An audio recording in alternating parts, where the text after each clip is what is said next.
warahmatullahi wabarakatuh. Perkenalkan, nama saya Maria Sophia, saya dari kelas 11 Ja'far Ataya Pesantren Modern Arisalah. Baiklah, langsung saja. Di sini saya akan menjelaskan ke teman-teman semua tentang bab ghosab. Jadi berdasarkan jumlah hadis dan pendapat para ulama, ghosab itu hukumnya haram. Dalam kitab Al-Kifayatul Al-Kafar, pekerjaan ghosab dapat salah satu dosa yang besar.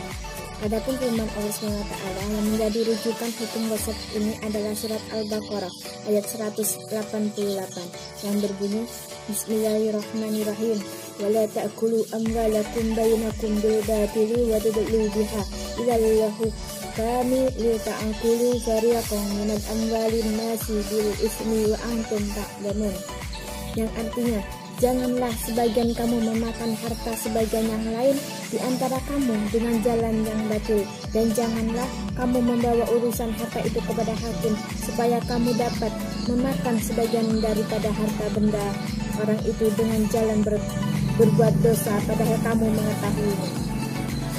Jadi dapat ditarik kesimpulan bahwa ghosab atau menggunakan milik orang lain tanpa izin berdasarkan ayat tersebut hukumnya haram dan sangat dilarang oleh Allah Subhanahu wa Ta'ala. Entah ghosab pakaian, entah ghosab sandal dan lain sebagainya. Bahkan berdasarkan ayat tersebut, ketika dilihat dari kacamata usul fiqh, maka ada dua hal yang dapat kita simpulkan.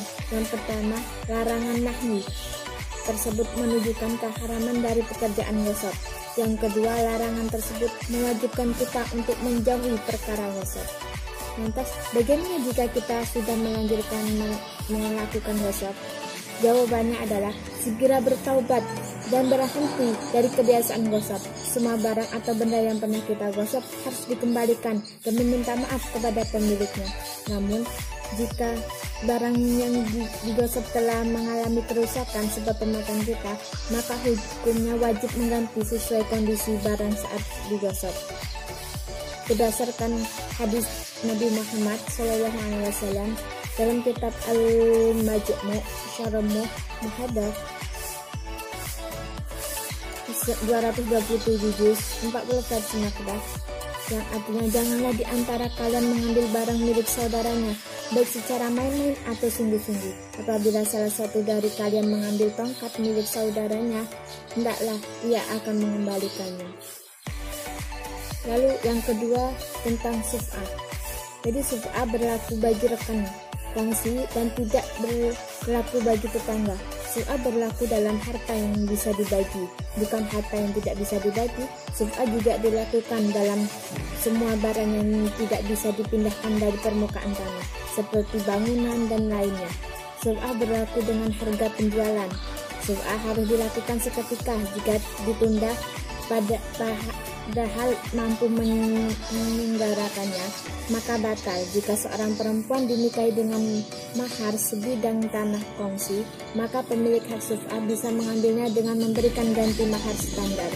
Jika pemilik hak suf'ah itu banyak, maka mereka berhak mendapatkan sesuai dengan kadar pemiliknya. Suf'ah juga bisa mengambil dengan mengambil ganti. Dan yang ketiga yaitu qirad.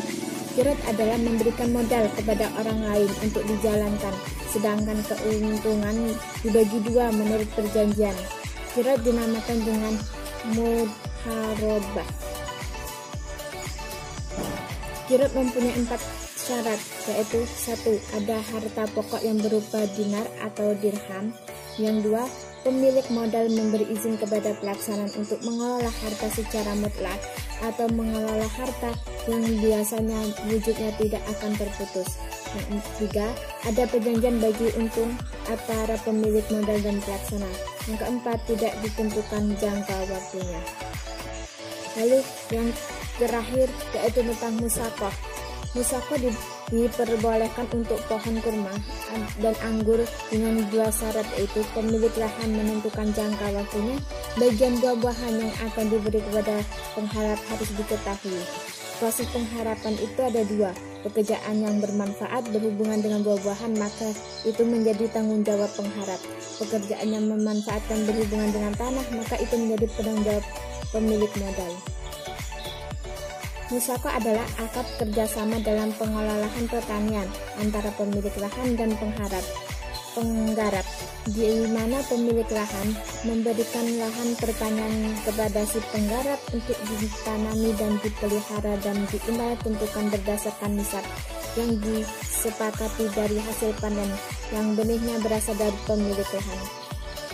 Mungkin hanya itu yang bisa saya sampaikan, semoga bermanfaat. Saya memohon maaf apabila ada kata-kata yang salah. Di sini saya juga masih baru belajar. Syukran. Wassalamualaikum warahmatullahi wabarakatuh.